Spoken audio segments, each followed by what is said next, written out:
Olá! Finalizando a nossa disciplina, nós vamos falar hoje sobre a função afim e a função quadrática. Nós temos então essa função afim, que é chamada também de função polinomial de primeiro grau, e ela é representada pela função f de x igual a x mais b. Quando nós falamos de função, nós estamos falando de relação de duas variáveis. Por exemplo, a variável x e a variável y. Então, y depende da minha variável x. Nessa função representativa aqui ilustrada, nós temos a x mais b. Ela é chamada de função de primeiro grau porque a maior potência de x é 1. O valor de a é o coeficiente angular e o valor de b é o coeficiente linear. Esse valor de a, ela vai mostrar para mim se a minha função representa uma função crescente ou se a minha função representa uma função decrescente. Se for positiva, crescente. Se for negativa, decrescente. Então, olhando aqui para esses exemplos, nós temos o seguinte: quando eu tenho a função f de x igual a x mais b, 2x menos 3, o meu a é 2 e o meu b é menos 3. O valor de a significa que a minha função é crescente e o de b, onde ela vai cortar o eixo y. Aqui, nós não temos uma função do afim, porque x está elevado ao quadrado. Então, ela não é uma função de primeiro grau, uma função afim. Nesse terceiro caso, 3x, faltou uma partezinha. Se faltou, é porque é zero. Quando eu tenho 3x, é como se eu tivesse 3x elevado a 1, função do primeiro grau, em que o b é 0 e o a é 3. A função x à terceira mais 2x não representa uma função afim ou de primeiro grau, porque nós temos 3 na potência. Continuando, quando eu tenho a função x menos 5, é uma função de primeiro grau e o a, ele é o valor de 1. Não apresenta, mas eu sei que existe um coeficiente 1 junto ao valor de x. Aqui nós temos a função x sobre 2, não tem o termo b, por isso ele vale 0, e o número que acompanha x, 1 sobre 2.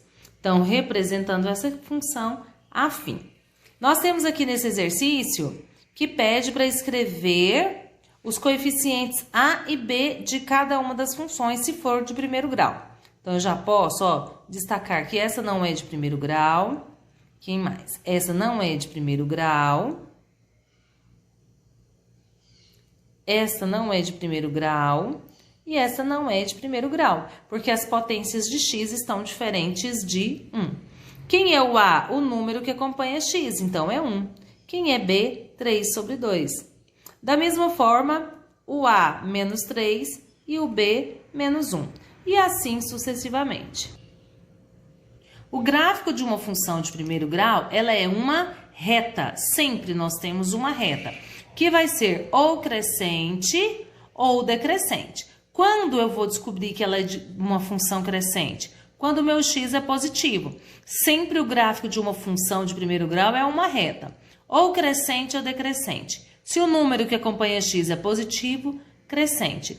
Se o número que acompanha x for positivo, ela vai ser uma função crescente. Se for negativo, o gráfico seria assim, uma reta decrescente.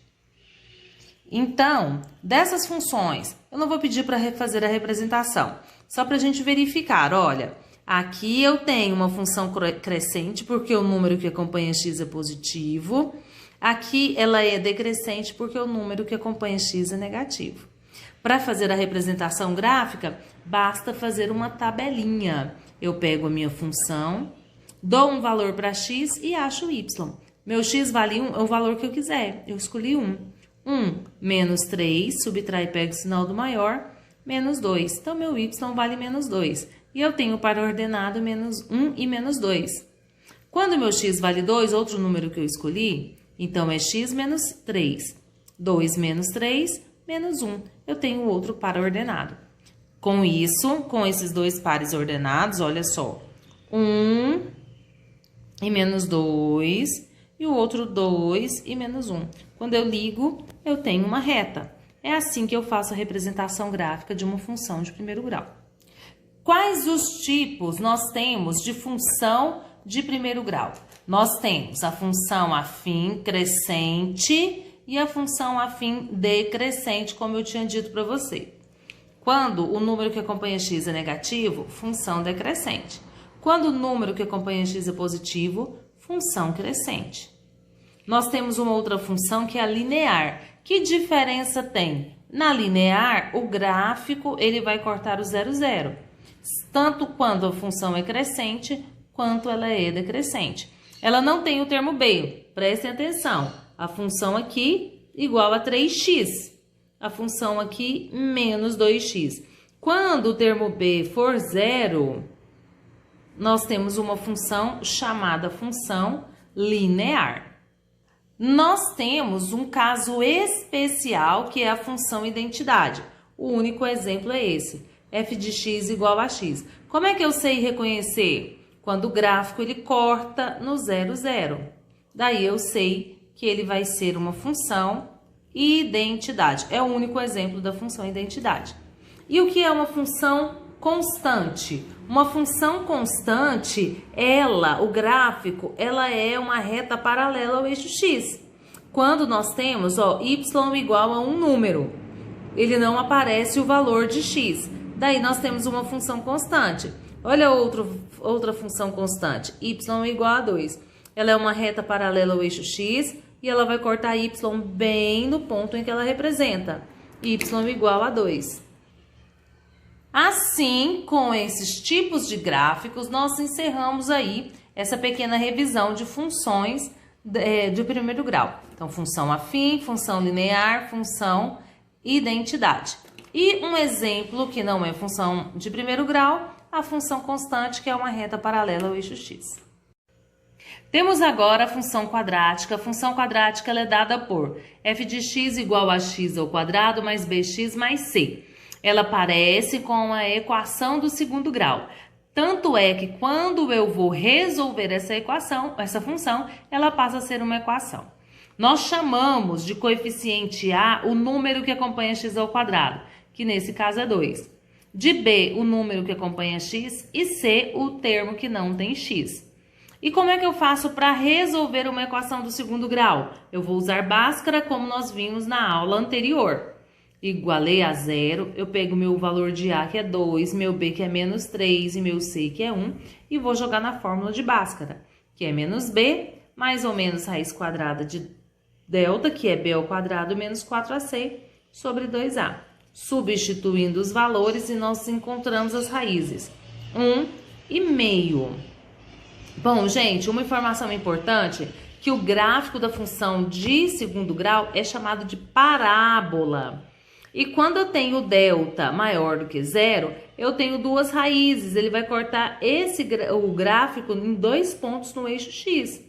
Quando o delta é menor do que 0, não possui raízes. E quando ele é igual a 0, possui uma raiz. Como assim? Aqui nós temos a melhor representação do gráfico de uma função do segundo grau, que é uma parábola. Essa curva. Se aquele número que acompanha x ao quadrado ele for positivo, com cavidade para cima. Se ele for negativo, com cavidade para baixo. Presta atenção que na provinha tem uma questão parecida aqui, ó. Se o A é positivo, para cima. Se o A é negativo, para baixo. Outro detalhe para a prova: se o delta for maior do que 0, ele corta o eixo x em 2 pontos. Eixo x em 2 pontos significa que o delta é maior do que 0.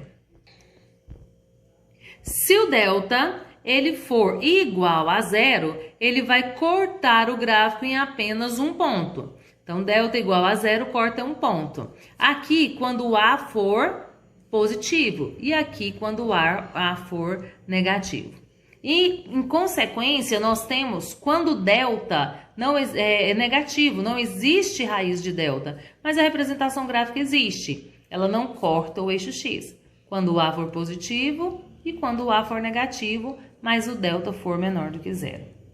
E nós temos aqui um ponto chamado de vértice. Esse vértice é quando a minha função ela muda de sentido. Ele sobe, sobe, sobe, de repente ele desce. Ou ele desce, desce, desce, decresce e começa a crescer. Nós temos o vértice.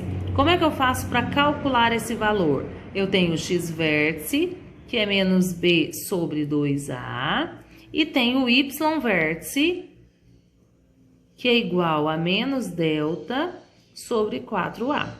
Usando essa formulazinha, eu descubro esse ponto, que é chamado de vértice da função, onde a minha função muda de sentido.